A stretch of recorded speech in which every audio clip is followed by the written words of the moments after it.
चलिए हम लोग 2.2.2 the pistil megasporangium that is ovule and embryo sac के बारे में डिस्कस कर लेते हैं। बताइए गाइनोसियम किसको रिप्रेजेंट करता है?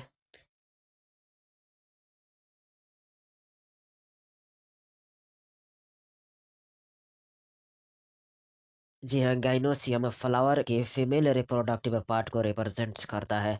जी हाँ, गाइनोसियम फ्लावर के फीमेल रिप्रोडक्टिव पार्ट को रिप्रेजेंट्स करता है। क्या गाइनोसियम सिंगल पिस्टिल से और मल्टीपल पिस्टिल से कंसिस्ट हो सकता है?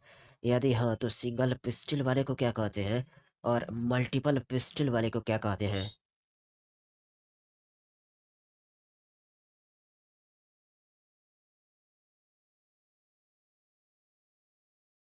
जी हाँ, गाइनोसियम कंसिस्ट हो सकता है एक सिंगल पिस्टिल वाले से और मल्टीपल पिस्टिल वाले से।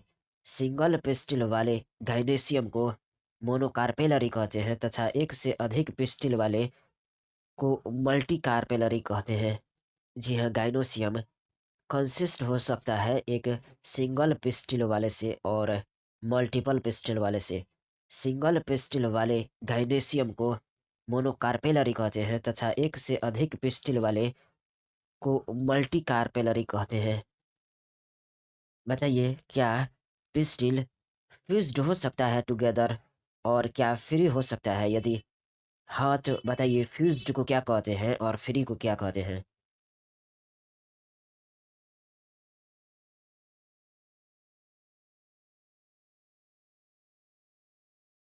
जी हाँ, पिस्टिल फ्यूज्ड हो सकता है और फ्री भी हो सकता है। जब एक से अधिक पिस्टल एक साथ फ्यूज्ड होते हैं तब उनको सिंकार्पस कहते हैं। अगर वे फ्री हो तो इसे एपोकार्पस कहते हैं। जी हाँ, पिस्टल फ्यूज्ड हो सकता है और फ्री भी हो सकता है। जब एक से अधिक पिस्टल एक साथ फ्यूज्ड होते हैं तब उनको सिंकार्पस कहते हैं। अगर वे फ्री हो तो इसे एपोकार्पस कहते हैं। इस पिस्टल के पास कितने पार्ट्स होते हैं, नाम बताइए।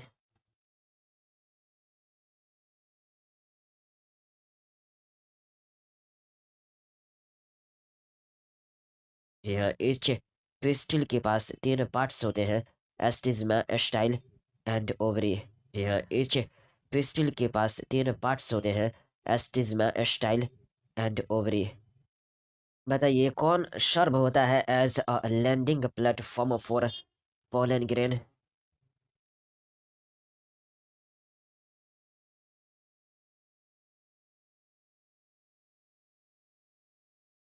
जी हाँ, एस्टिज्मा पोलन ग्रेन के लिए लैंडिंग प्लेटफॉर्म होता है। जी हाँ, एस्टिज्मा पोलन ग्रेन के लिए लैंडिंग प्लेटफॉर्म होता है।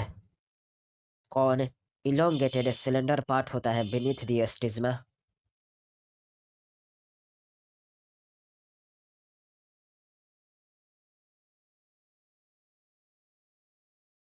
जी हाँ, एस्टाइल एस्टिग्मा के नीचे का इलोंगेटेड और सिलेंडर पार्ट होता है।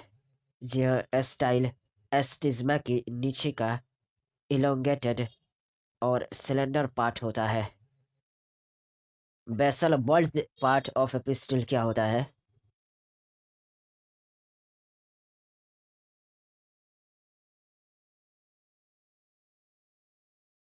जी हाँ, पिस्टल का बेसल बल्ज पार्ट ओवरी होता है। जी हाँ, पिस्टल का बेसल बल्ज पार्ट ओवरी होता है। इनसाइड द ओवरी क्या होता है?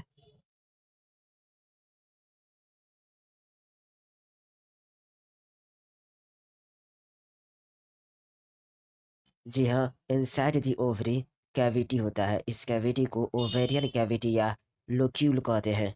जी हाँ, इनसाइड द ओवरी कैविटी होता है। इस कैविटी को ओवेरियन कैविटी या लोक्यूल कहते हैं। बताइए प्लासेंटा कहाँ लोकेटेड होता है?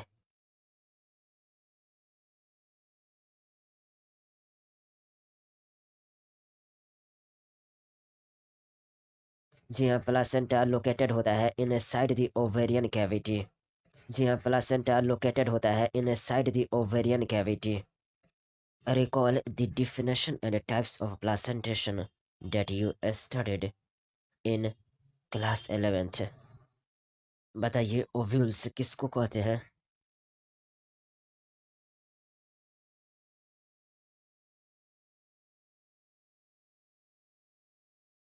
जी हाँ, प्लासेंटा से निकलने वाला भाग मेगास्पोरेंजिया होता है, जिन्हें कॉमनली ओव्यूल कहते हैं। जी हाँ, प्लासेंटा से निकलने वाला भाग मेगास्पोरेंजिया होता है, जिन्हें कॉमनली ओव्यूल कहते हैं। क्या the number of an ovary one और मेनी हो सकता है? यदि हाँ, तो वन वाले का 3 एग्जाम्पल और मेनी वाले का 3 एग्जाम्पल बताइए।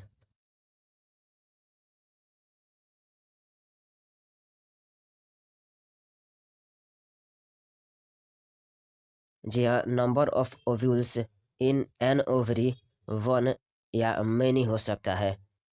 ओवरी में एक ओव्यूल वाले का एग्जाम्पल वीट, पैडी, मैंगो है, और मेनी वाले का एग्जाम्पल पापाया, वाटरमेलन, ऑर्किड है। ओवरी में एक ओव्यूल वाले का एग्जाम्पल वीट, पैडी, मैंगो है, और मेनी वाले का एग्जाम्पल पापाया, वाटरमेलन, ऑर्किड है।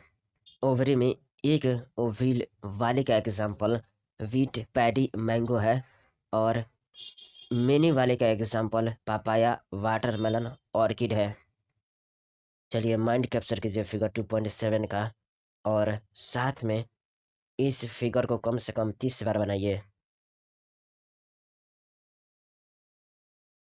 चलिए ओपन कीजिए अपने माइंड में figure 2.7 a dissected flower of hibiscus showing pistil, यानी कि other floral parts have been removed को बताइए। क्या dissected flower of hibiscus showing pistil में आपको एस्टिज्मा की लेबलिंग दिख रही है? स्टाइल की, ओवरी की, थैलेमस की। फिर से बताइए, क्या dissected flower of hibiscus showing pistil में आपको एस्टिज्मा की लेबलिंग दिख रही है? स्टाइल की,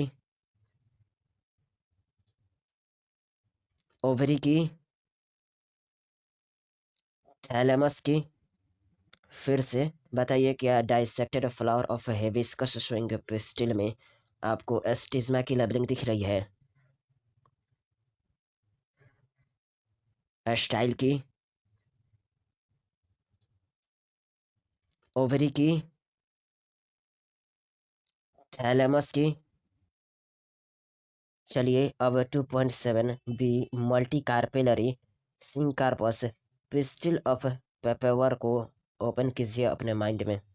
बताइए, क्या आपको multicarpellary syncarpous pistil of flower में एस्टिज्मा की लेबलिंग दिख रही है?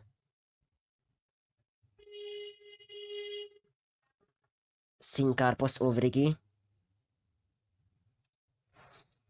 फिर से बताइए, क्या आपको multicarpellary syncarpous pistil of flower में एस्टिज्मा की लेबलिंग दिख रही है?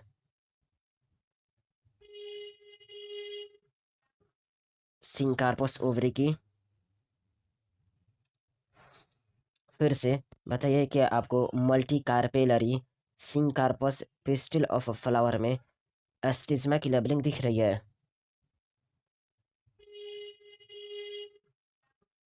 सिंकार्पस ओवरी की।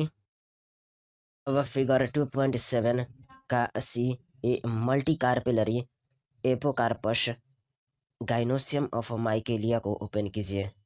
बताइए, क्या आपके माइंड के फिगर में C A multicarpellary apocarpous gynoecium of Michelia में कार्पेल्स का लेबलिंग दिख रहा है? फिर से बताइए, क्या आपके माइंड के फिगर में C A multicarpellary apocarpous gynoecium of Michelia में कार्पेल्स का लेबलिंग दिख रहा है?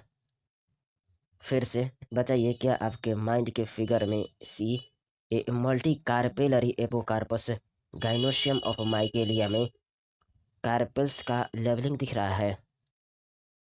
चलिए अब ओपन कीजिए फिगर 2.7 में D A diagrammatic view of a typical anatropous ovule को।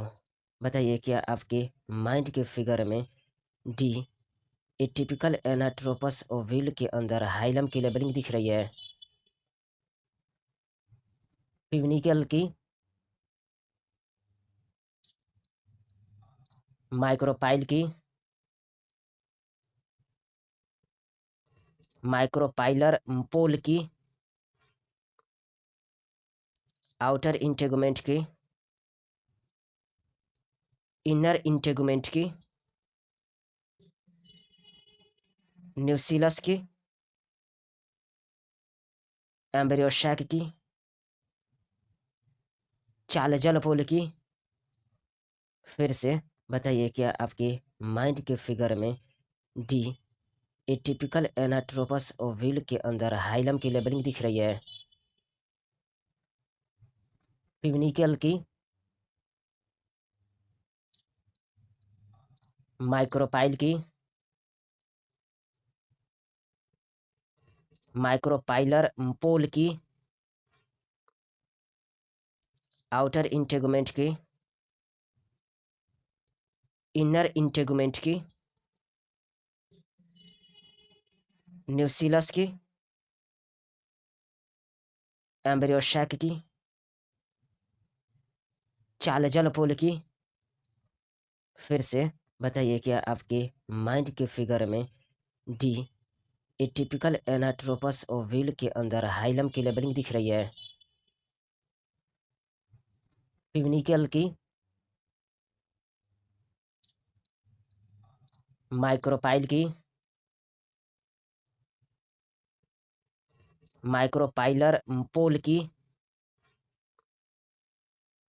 आउटर इंटेगुमेंट की इनर इंटेगुमेंट की न्यूसिलस की एम्ब्रियोशैक की चालजल पोल की। चलिए अब रिवाइज कीजिए मेगा एस्पोरेंजियम या ओव्यूल को। Let us familiar ourselves with a structure of a typical angiosperm ovule figure 2.7 D. फिर से माइंड कैप्चर कीजिए और बताइए इसमें क्या क्या लेबलिंग किया गया है। ओव्यूल यानी कि मेगा एस्पोरेंजियम क्या होता है?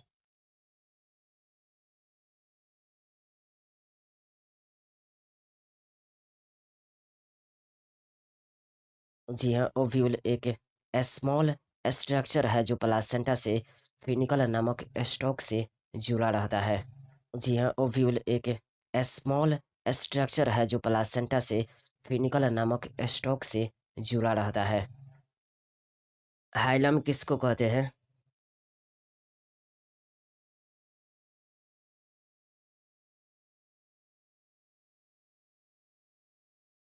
जी हाँ, ओव्यूल की बॉडी से फिनिकल जिस रीजन में फ्यूज होता है उसे हाइलम कहते हैं। जी हाँ, ओव्यूल की बॉडी से फिनिकल जिस रीजन में फ्यूज होता है उसे हाइलम कहते हैं। बताइए हाइलम किसको रिप्रेजेंट करता है?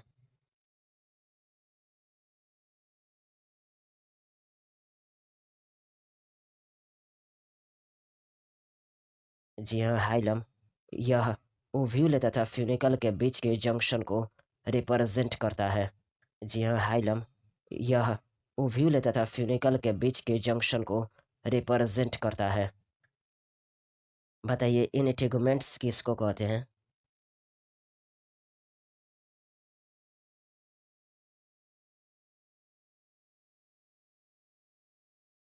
जी हाँ, ईच ओव्यूल को एक या दो प्रोटेक्टिव इन्वेलप्स से घेरे रहते हैं। इन्हीं प्रोटेक्टिव इन्वेलप को इंटेगुमेंट कहते हैं। जी हाँ, ईच ओव्यूल को एक या दो प्रोटेक्टिव इन्वेलप से घेरे रहते हैं। इन्हीं प्रोटेक्टिव इन्वेलप को इंटेगुमेंट कहते हैं। बताइए इन इंटेगुमेंट से किसको इन्हें सर्कल करता है?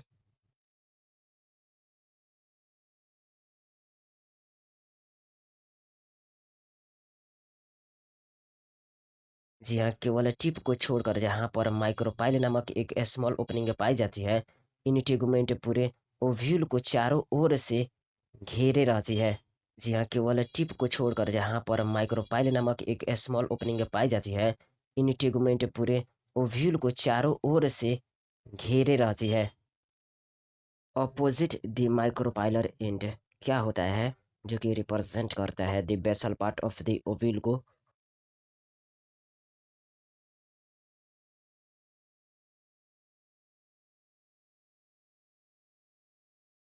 जी हाँ, माइक्रोपाइल के ऑपोजिट एंड पर ओव्यूल का बेसल पार्ट चलाजा होता है।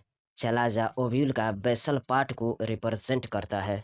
जी हाँ, माइक्रोपाइल के ऑपोजिट एंड पर ओव्यूल का बेसल पार्ट चलाजा होता है। चलाजा ओव्यूल का बेसल पार्ट को रिप्रेजेंट करता है। न्यूसेलस किसको कहते हैं?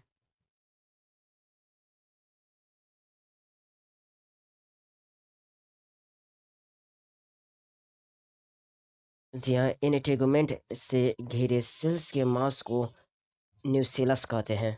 जी हाँ, इनटेगुमेंट से घिरे सेल्स के मास को न्यूसेलस कहते हैं। जी हाँ, इनटेगुमेंट से घिरे सेल्स के मास को न्यूसेलस कहते हैं। बताइए क्या सेल्स ऑफ न्यूसेलस के पास एबंडेंट रिजर्व फूड मटेरियल होता है?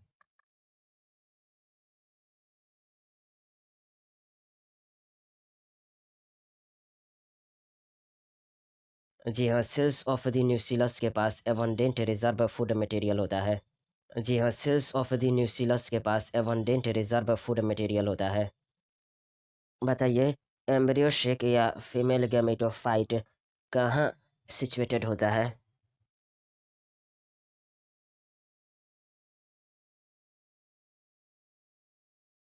जी हाँ, एम्ब्रियो शेक या फीमेल गैमेटोफाइट न्यूसेलस में स्थित होता है। जी हाँ, एम्ब्रियो शेक या फीमेल गैमेटोफाइट न्यूसेलस में स्थित होता है। बताइए एक ओव्यूल के पास जनरली कितना सिंगल एम्ब्रियो शेक होता है?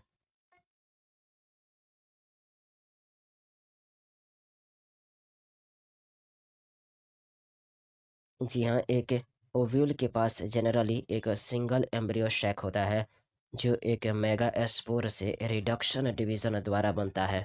जी हाँ, एक ओव्यूल के पास जनरली एक सिंगल एम्ब्रियो शेक होता है जो एक मेगा एस्पोर से रिडक्शन डिवीजन द्वारा बनता है। रिवाइज कीजिए मेगा एस्पोरोजेनेसिस को।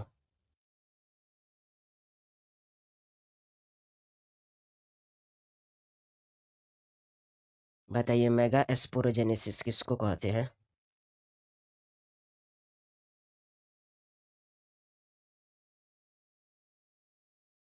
जी हाँ, मेगा एस्पोर मदर सेल से मेगा एस्पोर बनने की प्रोसेस को मेगा एस्पोरोजेनेसिस कहते हैं। जी हाँ, मेगा एस्पोर मदर सेल से मेगा एस्पोर बनने की प्रोसेस को मेगा एस्पोरोजेनेसिस कहते हैं। न्यूसिलस की किस रीजन में ओव्यूल्स प्रायः एक सिंगल मेगा एस्पोर मदर सेल यानी कि एमएमसी को डिफरेंशिएट करते हैं?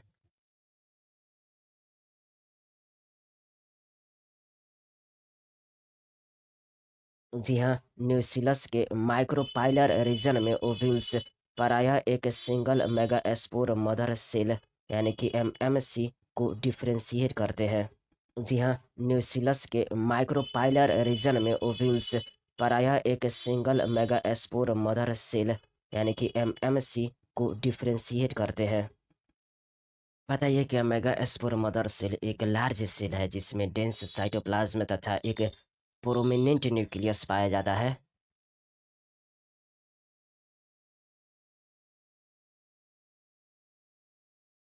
जी हाँ, मेगास्पोर मदर सेल एक लार्ज सेल है जिसमें डेंस साइटोप्लाज्म तथा एक प्रोमिनेंट न्यूक्लियस पाया जाता है। जी हाँ, मेगास्पोर मदर सेल एक लार्ज सेल है जिसमें डेंस साइटोप्लाज्म तथा एक प्रोमिनेंट न्यूक्लियस पाया जाता है। बताइए एमएमसी यानी कि मेगास्पोर मदर सेल में क्या होता है जिसके फलस्वरूप 4 मेगास्पोर बनते हैं?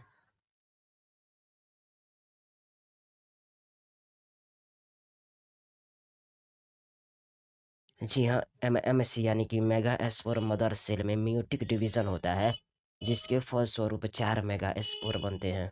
जी हाँ, एमएमसी यानी कि मेगास्पोर मदर सेल में म्यूटिक डिवीजन होता है जिसके फलस्वरूप 4 मेगास्पोर बनते हैं।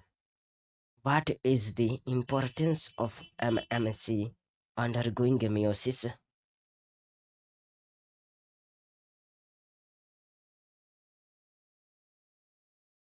जी हाँ, DMMSC undergoes meiotic division and meiosis results in a production of 4 megaspore.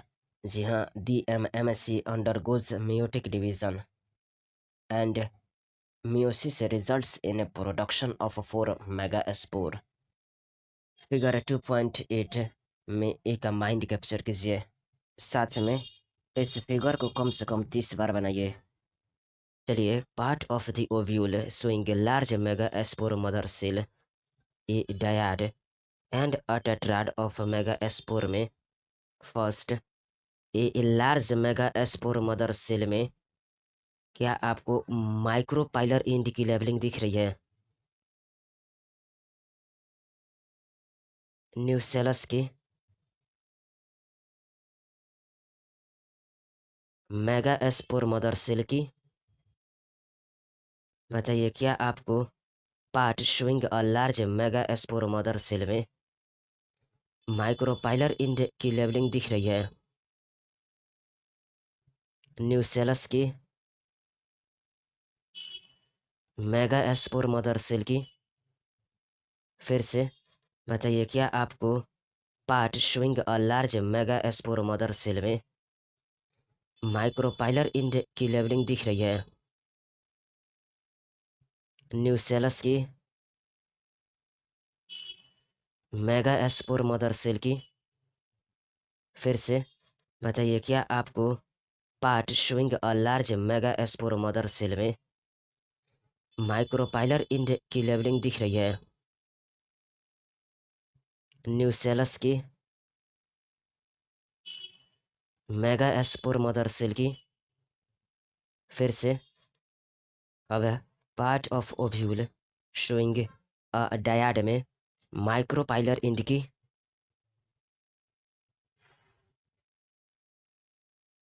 न्यूसीलस की मेगास्पोर डायड की फिर से अब part of ovule showing a dyad में माइक्रोपाइलर इंड की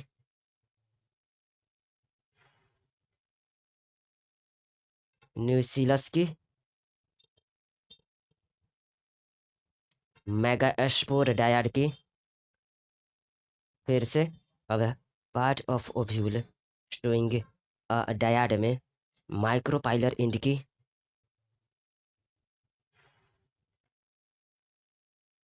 न्यूसीलस की मेगास्पोर डायड की part of ovule showing a tetrad of megaspore में माइक्रोपाइलर इंड की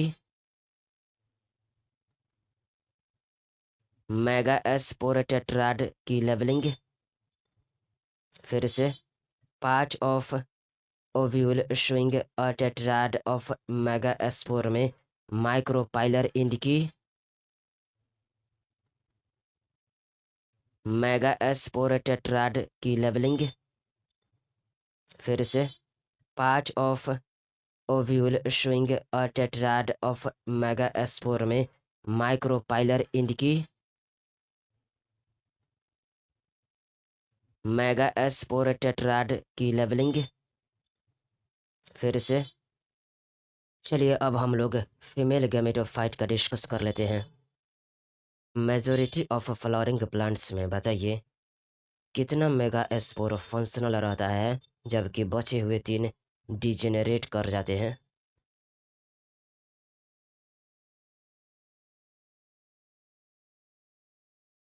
जी हाँ, अधिकतर फ्लावरिंग प्लांट में एक मेगास्पोर फंक्शनल रहता है जबकि बचे हुए 3 डिजेनरेट हो जाते हैं। जी हाँ, अधिकतर फ्लावरिंग प्लांट में एक मेगास्पोर फंक्शनल रहता है जबकि बचे हुए 3 डिजेनरेट हो जाते हैं। बताइए, कौन फीमेल गैमेटोफाइट यानी कि एम्ब्रियो शेक में डेवलप हो जाता है?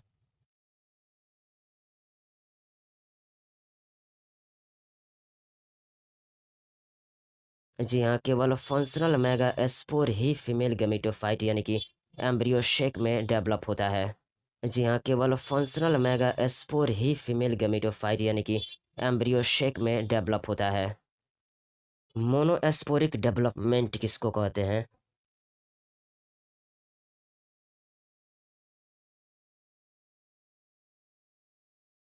जी हाँ, सिंगल मेगा स्पोर से एम्ब्रियो शेक बनने के मेथड को मोनोस्पोरिक डेवलपमेंट कहते हैं।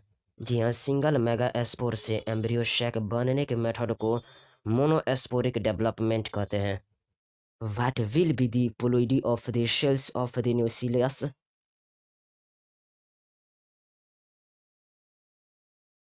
जी हाँ, न्यूसिलस सेल की प्लोइडी 2n होगी। जी हाँ, न्यूसिलस सेल की प्लोइडी 2n होगी। जी हाँ, न्यूसिलस सेल की प्लोइडी 2n होगी। What will be the ploidy of cells of MMC?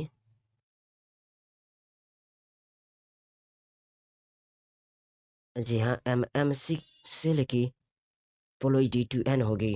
जी हाँ, MMC सेल की प्लोइडी 2n होगी। जी हाँ, MMC सेल की प्लोइडी 2n होगी। What will be the ploidy of cells of functional megaspore?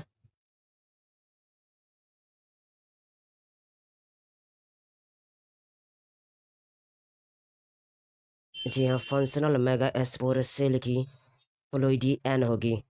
जी हाँ, फंक्शनल मेगास्पोर सेल की ploidy n होगी। जी हाँ, फंक्शनल मेगास्पोर सेल की प्लोइडी n होगी। What will be the ploidy of cells of female gametophyte?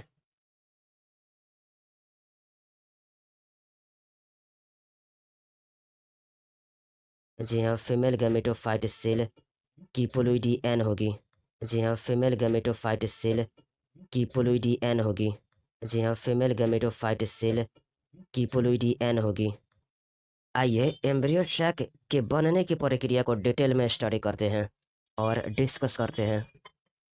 बताइए, functional megaspore का nucleus क्या करके टू न्यूक्लियाई बनाता है जो अपोजिट पोल की ओर मूव करता है?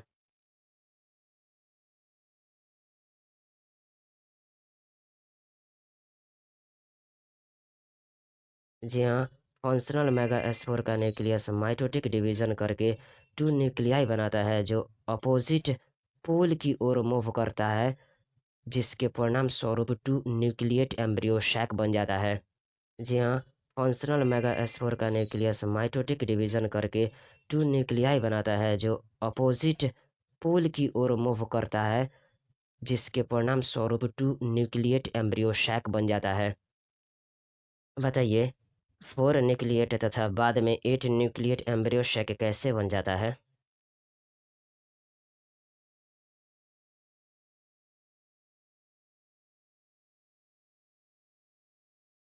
जी हाँ, फंक्शनल मेगास्पोर का न्यूक्लियस माइटोटिक डिवीजन करके टू न्यूक्लियाई बनाता है जो अपोजिट पोल की ओर मूव कर जाता है। परिणाम स्वरूप टू न्यूक्लिएट एम्ब्रियो सैक बन जाता है। दो और सीक्वेंशियल माइटोटिक डिवीजन होते हैं, जिनसे 4 न्यूक्लिएट तथा बाद में 8 न्यूक्लिएट एम्ब्रियो बन जाते हैं। ये mitotic division strictly free nuclear होते हैं, अर्थात न्यूक्लियर डिवीजन के बाद सेल वाला शीघ्र नहीं बनती है। जी हाँ, फंक्शनल मेगास्पोर का न्यूक्लियस माइटोटिक डिवीजन करके टू न्यूक्लियाई बनाता है जो अपोजिट पोल की ओर मूव कर जाता है। परिणाम स्वरूप टू न्यूक्लिएट एम्ब्रियो सैक बन जाता है। दो और सीक्वेंशियल माइटोटिक डिवीजन होते हैं, जिनसे 4 न्यूक्लिएट तथा बाद में 8 न्यूक्लिएट एम्ब्रियो बन जाते हैं। ये mitotic division strictly free nuclear होते हैं, अर्थात न्यूक्लियर डिवीजन के बाद सेल वाला शीघ्र नहीं बनती है। जी हाँ, फंक्शनल मेगास्पोर का न्यूक्लियस माइटोटिक डिवीजन करके टू न्यूक्लियाई बनाता है जो अपोजिट पोल की ओर मूव कर जाता है। परिणाम स्वरूप टू न्यूक्लिएट एम्ब्रियो सैक बन जाता है। दो और सीक्वेंशियल माइटोटिक डिवीजन होते हैं, जिनसे 4 न्यूक्लिएट तथा बाद में 8 न्यूक्लिएट एम्ब्रियो बन जाते हैं। ये mitotic division strictly free nuclear होते हैं, अर्थात न्यूक्लियर डिवीजन के बाद सेल वाला शीघ्र नहीं बनती है। टिपिकल फीमेल गैमेटोफाइट यानी कि एम्ब्रियो शैक का ऑर्गेनाइजेशन कैसे होने लगता है?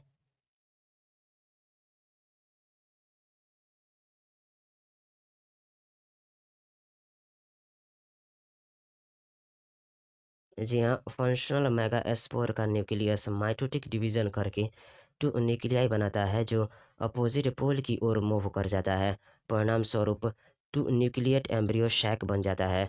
दो और सीक्वेंशियल माइटोटिक डिवीजन होते हैं जिनसे 4 न्यूक्लिएट तथा बाद में 8 न्यूक्लिएट एम्ब्रियो बन जाते हैं। ये mitotic division strictly free nuclear होते हैं, अर्थात न्यूक्लियर डिवीजन के बाद सेल वाल शीघ्र नहीं बनती है। 8 न्यूक्लिएटेड स्टेज के बाद सेल वाल बनना शुरू होती है, जिससे टिपिकल फीमेल गमेटोफाइट यानी कि एम्ब्रियो शैक का ऑर्गेनाइजेशन होने लगता है।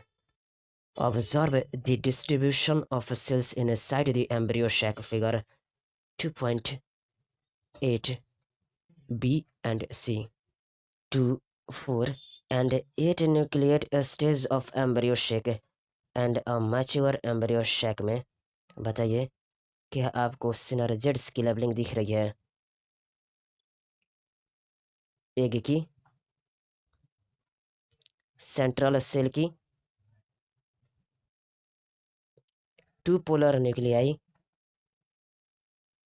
एंटीपोडल्स, फिर से 2, 4 and 8 nucleate stage of embryo sac and a mature embryo sac में बताइए क्या आपको सिनर्जिड्स की लेबलिंग दिख रही है?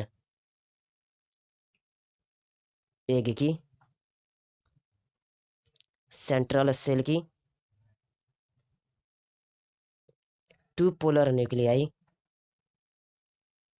एंटीपोडल्स, फिर से 2, 4 and 8 nucleate stage of embryo sac and a mature embryo sac में बताइए क्या आपको सिनर्जिड्स की लेबलिंग दिख रही है? एग की, सेंट्रल सेल की, two polar nuclei, antipodals, a diagrammatic representation of the mature embryo sac में क्या आपको चालेजल एंड की लेबलिंग दिख रही है? एंटीपोडल्स की, पोलर न्यूक्लियाई की, सेंट्रल एग की, एग की, सिनर्जिड्स की, फिलिफॉर्म एपरेटस की, माइक्रोपाइलर एंड की, फिर से चालेजल एंड की, एंटीपोडल्स की, पोलर न्यूक्लियाई की, सेंट्रल सेल की, एग की, सिनर्जिड्स की, फिलिफॉर्म एपरेटस की, माइक्रोपाइलर एंड की, फिर से चालेजल एंड की, एंटीपोडल्स की, पोलर न्यूक्लियाई की, सेंट्रल सेल की, एग की, सिनर्जिड्स की, फिलिफॉर्म एपरेटस की, माइक्रोपाइलर एंड की बताइए फिर से कैसे टिपिकल फीमेल गैमेटोफाइट यानी कि एम्ब्रियो शैक का ऑर्गेनाइजेशन होने लगता है?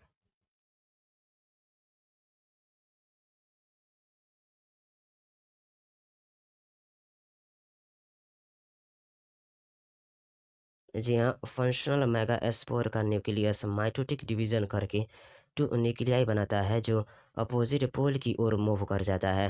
परिणाम स्वरूप टू न्यूक्लिएट एम्ब्रियो शैक बन जाता है। दो और सीक्वेंशियल माइटोटिक डिवीजन होते हैं जिनसे 4 न्यूक्लिएट तथा बाद में 8 न्यूक्लिएट एम्ब्रियो बन जाते हैं। ये mitotic division strictly free nuclear होते हैं, अर्थात न्यूक्लियर डिवीज़न के बाद सेल वाल शीघ्र नहीं बनती है। 8 न्यूक्लिएटेड स्टेज के बाद सेल वाल बनना शुरू होती है, जिससे टिपिकल फीमेल गमेटोफाइट यानी कि एम्ब्रियो सैक का ऑर्गेनाइजेशन होने लगता है। 8 में से कितने न्यूक्लियाई सेल वाल से कवर हो जाते हैं तथा सेल में बदल जाते हैं?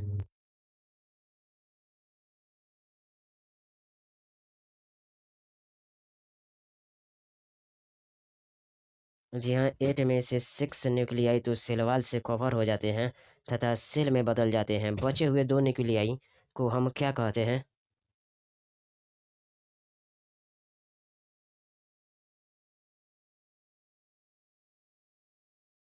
जी हाँ, 8 में से 6 न्यूक्लियाई तो सेल वाल से कवर हो जाते हैं तथा सेल में बदल जाते हैं। बचे हुए 2 न्यूक्लियाई को हम पोलर न्यूक्लियाई कहते हैं, जो एक apparatus के नीचे लार्ज सेंट्रल सेल में स्थित रहते हैं। जी हाँ, 8 में से 6 न्यूक्लियाई तो सेल वाल से कवर हो जाते हैं तथा सेल में बदल जाते हैं। बचे हुए 2 न्यूक्लियाई को हम पोलर न्यूक्लियाई कहते हैं, जो एक apparatus के नीचे लार्ज सेंट्रल सेल में स्थित रहते हैं। एम्ब्रियो सैक के अंदर सेल का क्या एक कैरेक्टरिस्टिक डिस्ट्रीब्यूशन होता है? यदि हाँ, तो बताइए कैसे?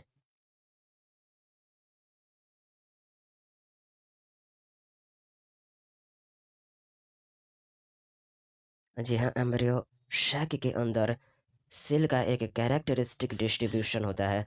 3 सेल्स माइक्रोपाइलर एंड पर एक ग्रुप में एक साथ रहती है, जिससे एक apparatus बन जाता है। एक apparatus में 2 सिनर्जिड्स तथा एक एग सेल होती है। जी हाँ, एम्ब्रियो सैक के अंदर सेल का एक कैरेक्टरिस्टिक डिस्ट्रीब्यूशन होता है।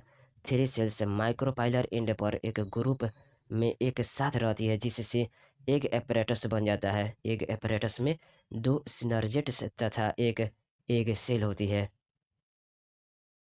एग apparatus कैसे बन जाता है?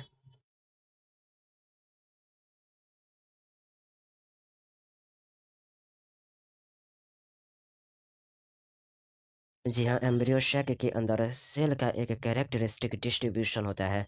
3 सेल्स माइक्रोपाइलर एंड पर ग्रुप में एक साथ रहती है, जिससे एग apparatus बन जाता है।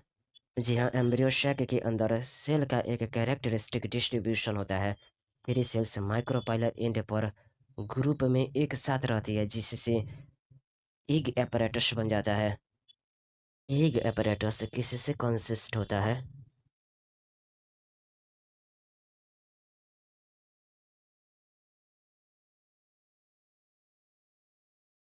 जी हाँ, एग apparatus कंसिस्ट होता है 2 सिनर्जिड्स एंड 1 एग सेल से। जी हाँ, एग apparatus कंसिस्ट होता है 2 सिनर्जिड्स एंड 1 एग सेल से। फिलिफॉर्म apparatus किसको कहते हैं?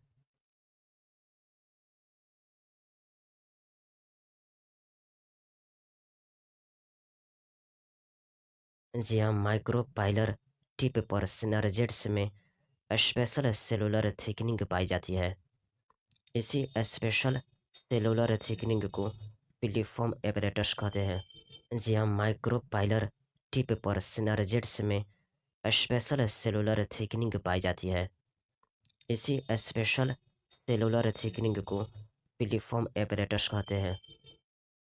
बताइए, यह फिलिफॉर्म apparatus क्या करता है?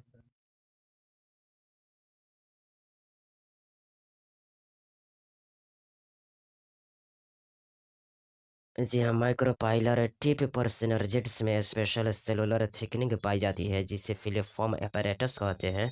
यह फिलिफॉर्म apparatus पोलन ट्यूब को सिनर्जिड्स में जाने के लिए गाइड का कार्य करता है। जी हाँ, माइक्रोपाइलर टिप पर सिनर्जिड्स में स्पेशल सेलुलर थिकनिंग पाई जाती है, जिसे फिलिफॉर्म apparatus कहते हैं। यह फिलिफॉर्म apparatus पोलन ट्यूब को सिनर्जिड्स में जाने के लिए गाइड का कार्य करता है। एंटीपोडल सेल्स किसको कहते हैं?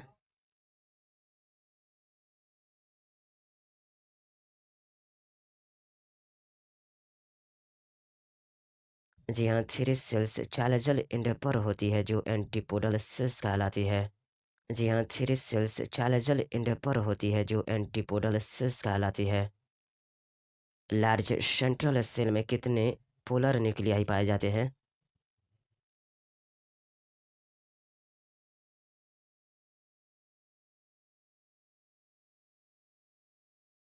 जी हाँ, लार्ज सेंट्रल सेल में 2 पोलर न्यूक्लियाई पाए जाते हैं।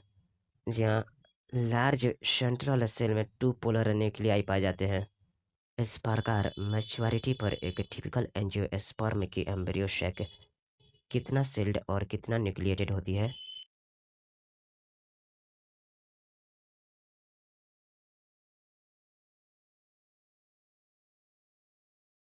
जी हाँ, मैच्योरिटी पर एक टिपिकल एंजियोस्पर्म की embryo sac 7 celled and 8 nucleated होती है। जी हाँ, मैच्योरिटी पर एक टिपिकल एंजियोस्पर्म की embryo sac 7 celled and 8 nucleated होती है।